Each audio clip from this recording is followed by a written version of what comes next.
Hey everyone, welcome back for another deep dive. Yeah.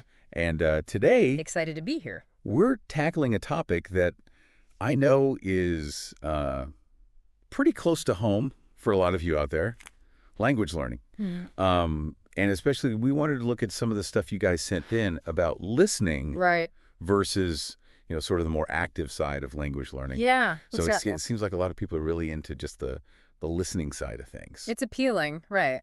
Yeah, it's appealing. Just put on a podcast, put on some music, and Mm. magically you'll absorb it. Yeah, exactly.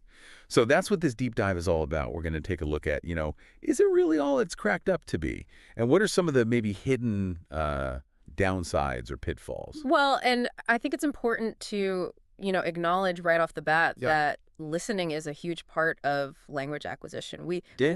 we start as babies just listening. Right. But it's a question of like, is it enough by itself? Right. And that's what we really want to dig into. And maybe we could start with sort of like a core concept that came up in a lot of these materials, Sure. active versus passive learning. Yeah. Absolutely. So, a lot of folks assume that just by hearing a language enough, it'll just kind of, seep into their brains and they'll be able to speak it fluently. Yeah, osmosis. Osmosis. Yeah. Like it's just magic. Exactly. Yeah. And unfortunately, it doesn't quite work that way. It's like trying to become a musician just by listening to music, Yeah. You can appreciate it, you can understand it, but you can't actually play an instrument without, getting your hands on it and practicing. Yeah. Or like watching a cooking show. Right, exactly. And then just assuming. Yeah, you can follow all the recipes, Yeah. but can you actually execute? Yeah. And that's where active production comes in, right?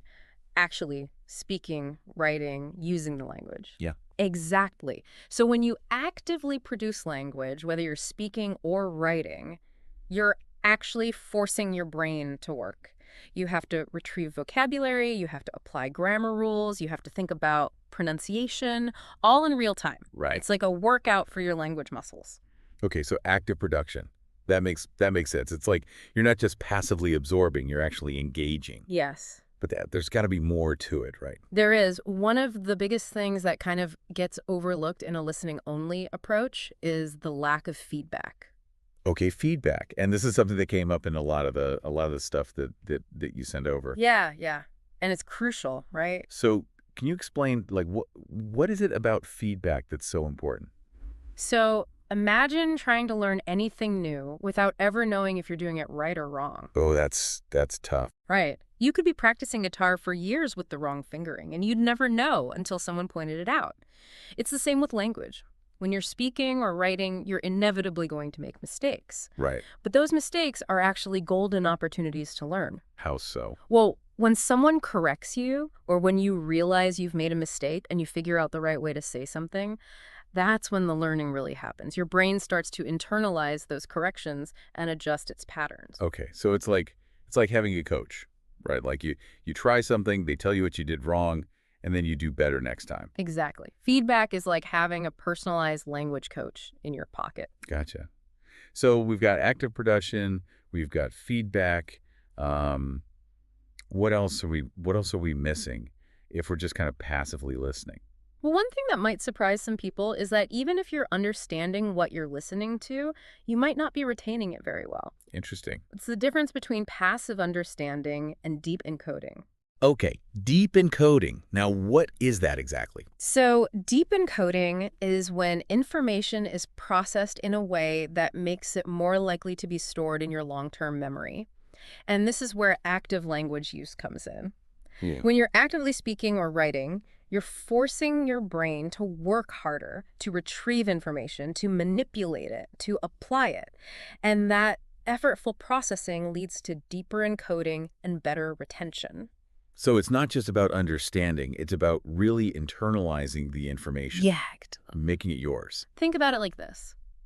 You can listen to a lecture on a topic and feel like you understand it. Right. But if you never actually try to explain that topic to someone else or write about it or use that information in some way, chances are you're not going to remember it very well. Right. It's like the difference between cramming for a test Exactly. and actually learning the material. Exactly. Okay, so deep encoding, that's huge. And I imagine this ties into another thing that you mentioned, which is the risk of misinterpretations or even like incomplete knowledge. Absolutely. When you're only listening to a language, you're missing out on a lot of the nuances that can help you fully understand it. Can you give us an example of what you mean by that? Sure, let's say you're learning Spanish and you keep hearing the word banco.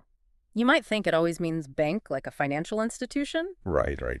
but if you don't actually engage with the language beyond listening, you might not realize that banco can also mean bench, like a park bench. Oh, wow. So without that context and that active reinforcement, you could easily misinterpret a sentence or even end up with some gaps in your knowledge. Right. It's like you're getting the general idea, but you're missing some of the finer points. Exactly. Okay, so this has been super insightful. I think we've established that listening alone isn't enough. Yeah. But for those listeners out there who are really into the listening approach, Right. what are some like actionable steps they can take to incorporate more of this active production into their routine? Well, first of all, I'd say don't ditch the listening. It's still a fantastic way to immerse yourself in a language and get used to the sounds and rhythms, but try to add in some active practice as well. So like what are some specific things they can do? One technique that I really love is called shadowing. Shadowing. Have you ever heard of that? I have, but I'm not sure I totally get it. So it's basically listening to a native speaker and repeating what they say as closely as possible, mimicking their pronunciation and intonation. Oh, so it's like you're there you're trying to copy the. Exactly. It's like a workout for your pronunciation muscles. Okay, so shadowing, that's one. Yep. You can also look for language partners for conversation practice. There are tons of websites and apps that connect you with native speakers who are learning your language, Right. or join online language communities, or even just start writing in your target language, like journaling or posting on social media. Yeah, anything to get those active muscles working. Exactly. The key is to push yourself beyond your comfort zone and just start using the language. Awesome.